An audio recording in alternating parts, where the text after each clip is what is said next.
आज का दंगल मध्य प्रदेश में हो रहे राज्यसभा चुनाव को लेकर चल रही राजनीति पर होगा, जिसमें कांग्रेस पार्टी, जो अब तक वोट चोरी का आरोप लगाती रही है, उसने आरोप लगाया है कि इस बार उनकी राज्यसभा सीट ही चोरी हो गई। मामला यह है कि एमपी में राज्यसभा की 3 सीटों पर चुनाव है। बीजेपी के पास 2 सीट के लिए जरूरी विधायक है और तीसरी सीट के लिए 10 विधायकों की कमी थी, लेकिन बीजेपी ने तीसरा उम्मीदवार महेश केवट को भी उतार दिया, क्योंकि कांग्रेस के पास 1 सीट के लिए जरूरी 58 वोट से 4 विधायक अधिक थे।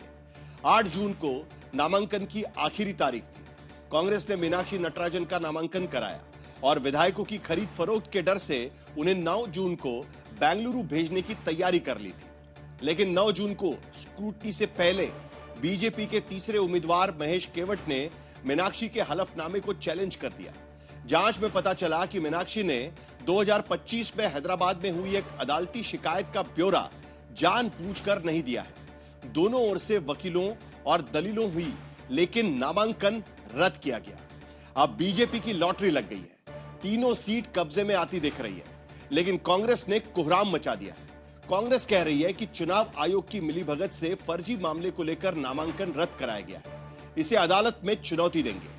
उधर बीजेपी के नेता कह रहे हैं कि मीनाक्षी के खिलाफ शिकायत का राज कांग्रेस के नेताओं ने ही बीजेपी को बताया और अंदरूनी खींचतान से जूझ रही कांग्रेस के नेताओं ने ही मीनाक्षी का नामांकन फॉर्म जानबूझकर गलत भरवाया, यानी घर के भेदी ही कांग्रेस को ढहाने का काम कर रहे हैं। इस तमाम सियासी लड़ाई में कानूनी पक्ष क्या कहता है, संवैधानिक पक्ष किसके साथ में है और लोकतांत्रिक चुनाव प्रणाली में सामान्य नैतिकता क्या कहती है, इन तमाम मुद्दों पर आज के दंगल में हम बड़ी चर्चा करेंगे। लेकिन पहले यह रिपोर्ट देखते हैं।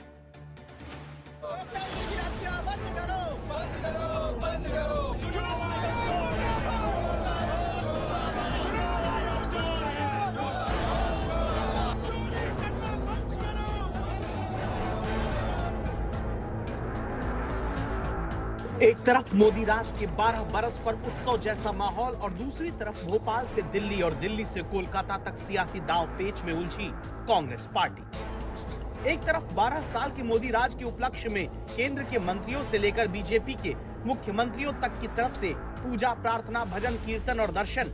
दूसरी तरफ लोकतंत्र बचाने की लड़ाई के नाम पर कांग्रेस पार्टी का भोपाल से लेकर दिल्ली तक धरना प्रदर्शन, क्योंकि कांग्रेस की माने तो चुनावी धांधली की तोहमतें झेलते चुनाव आयोग की नाक के नीचे इस बार वोट तो नहीं, लेकिन सीट ही चोरी हो गई। दरअसल मामला राज्यसभा चुनाव का है, जिसमें 18 जून को देश के 12 राज्यों की कुल 26 राज्यसभा सीटों पर चुनाव है। इनमें से मध्य प्रदेश, झारखंड और कर्नाटक, इन 3 राज्यों में कांग्रेस का पेच फंसा और अब मध्य प्रदेश में तो सीट ही छिन गई।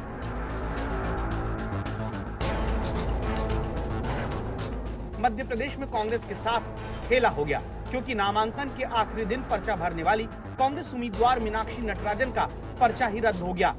इलेक्शन कमीशन ऑफ इंडिया सत्तारूढ़ दल की फ्रंटल ऑर्गेनाइजेशन बनके काम कर रही है। मुख्य मुद्दा यह है कि कांग्रेस ने स्वयं ने गलत फॉर्म भर के अपना फॉर्म रिजेक्ट कराया। कांग्रेस ने जान करते हार के डर से षड्यंत्र पूर्वक उनके प्रत्याशी के फॉर्म में गलती रखी। उसको मालूम था कि चुनाव होगा तो उनकी कम से कम 25 से 30 विधायक क्रॉस वोटिंग करेंगे आत्मा की आवाज पर। इसलिए फेस सेविंग के लिए, अपनी इज्जत बचाने के लिए कांग्रेस ने स्वयं ने अपना फॉर्म रिजेक्ट कराया है। जो अपने नेतृत्व की छाप और धाक उनकी पार्टी में अगर इसको एक्सेप्ट नहीं करते तो बीजेपी क्या करेगी? बीजेपी की सियासी बातें और कानूनी पहलू। और दरअसल बीजेपी की तरफ से एमपी में तीसरी राज्यसभा सीट के उम्मीदवार महेश केवट ने रिटर्निंग ऑफिसर को शिकायत की थी कि मीनाक्षी ने हलफनामे में सच छिपाया है। इसके बाद एमपी राज्यसभा चुनाव में रिटर्निंग अफसर और एमपी विधानसभा के प्रमुख सचिव अरविंद शर्मा की जांच में पता चला कि मीनाक्षी नटराजन ने हलफनामे के फॉर्म 26 में अपने खिलाफ एक अदालती मामले की जानकारी नहीं बताई। इसके अलावा हलफनामे के पेज संख्या 5, 6 और 7 पर लगी सत्यापन की मुहरें भी अधूरी और अस्पष्ट थी। जब उन्होंने फाइनल ऑर्डर्स दिए, उन फाइनल ऑर्डर्स में हमारे जो आर्ग्यूमेंट्स पेश किए हमारे वकीलों ने, उसका उसमें कोई जिक्र तक नहीं किया। मीनाक्षी और पूरी कांग्रेस मानती है कि उनके उम्मीदवार ने ऐसा कुछ नहीं छिपाया जिसे चुनाव आयोग को बताना जरूरी था और वो मामला कुछ यूं था कि हैदराबाद की एक पूर्व महिला पार्षद ए श्रीलता ने कांग्रेस नेता कुंभम शिव कुमार रेड्डी पर प्रताड़ना और शोषण की शिकायत की थी। अगस्त 2025 में हैदराबाद की 4th additional chief metropolitan magistrate की अदालत में 7 कांग्रेसी नेताओं के खिलाफ दी गई निजी शिकायत में एआईसीसी प्रभारी मीनाक्षी को प्रतिवादी नंबर 4 बनाया गया। मीनाक्षी पर आरोपी के खिलाफ कार्रवाई नहीं करने का आरोप था। इस पर अदालत ने बीएनएसएस की धारा 223 के तहत मीनाक्षी नटराजन से जवाब मांगा और मीनाक्षी ने 24 अक्टूबर 2025 को जवाब दे दिया, जिसे अदालत ने रिकॉर्ड पर ले लिया। लेकिन पीड़ित महिला का बयान अब तक दर्ज नहीं हो सका है। जो एक लीगल नोटिस है जिसका कोई अभी तक कोर्ट ने संज्ञान नहीं लिया है, ये प्री कॉग्निसेंट स्टेज में था और उससे कोई प्रकरण दर्ज नहीं हुआ, कोई केस नहीं है। अब इसे चुनाव आयोग का पक्षपाती रवैया बताते हुए कांग्रेस अदालती लड़ाई लड़ने की बात कहती है। अभिषेक मनु सिंघवी से लेकर विवेक तनखा तक दलील दे रहे हैं। लेकिन चुनाव नियम 1961 का नियम 4 कहता है कि हर उम्मीदवार को फॉर्म 26 में अपनी संपत्ति, देनदारी, शैक्षणिक योग्यता और किसी भी न्यायालय में लंबित आपराधिक केस या शिकायत की पूरी जानकारी देनी है। सच छिपाने पर लोक प्रतिनिधित्व अधिनियम की धारा 36 भाग 2 के तहत नामांकन पत्र खारिज किया जा सकता है। मुसीबत ये कि रिटर्निंग अफसर के फैसले को चुनौती देने तक चुनाव नहीं रोका जा सकता। चुनाव बाद मीनाक्षी आरपी एक्ट की धारा 80 के तहत हाईकोर्ट में इलेक्शन पिटीशन दे सकती हैं, जिसमें नामांकन गलत तरीके से रद्द पाए जाने पर चुनाव रद्द हो सकता है। मीनाक्षी के नामांकन रद्द होने पर बीजेपी में जो खुशी और कांग्रेसी खेमे में जो मायूसी दिख रही है, उसके पीछे की सियासत है। दरअसल एमपी में राज्यसभा की 3 सीटों के लिए कुल 4 उम्मीदवार मैदान में हैं। बीजेपी के पास 2 सीटों के लिए जरूरी विधायकों का मत है, तीसरी सीट के लिए 10 विधायक कम है, जबकि कांग्रेस के पास 1 सीट के लिए जरूरी प्रथम वरीयता के 58 वोटों की जगह 62 वोट मौजूद थे। कांग्रेस को विधायकों की क्रॉस वोटिंग का खतरा था, इसलिए उन्हें बेंगलुरु शिफ्ट किया जा रहा था। 38 विधायक परिवार समेत चार्टर्ड प्लेन में बैठ भी चुके थे, तभी रिटर्निंग अफसर का फैसला आया, विमान रनवे से लौट गया।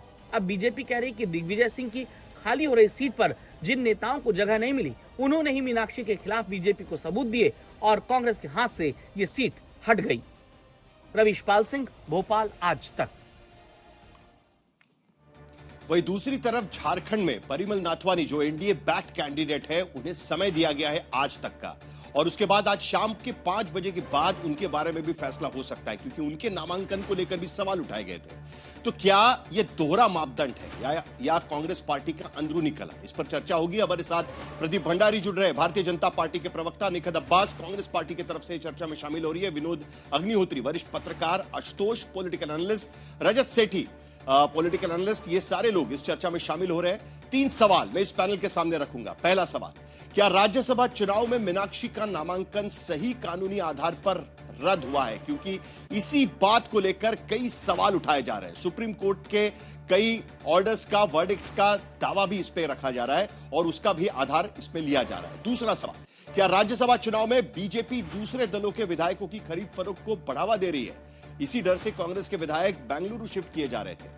और तीसरा, क्या मीनाक्षी नटराजन का नामांकन रद्द कराने के पीछे कांग्रेसियों का ही हाथ है? बीजेपी का दावा है कि भाई ये जानकारी हमें मिली कहां से, तेलंगाना की जानकारी हमारे पास कैसे आई?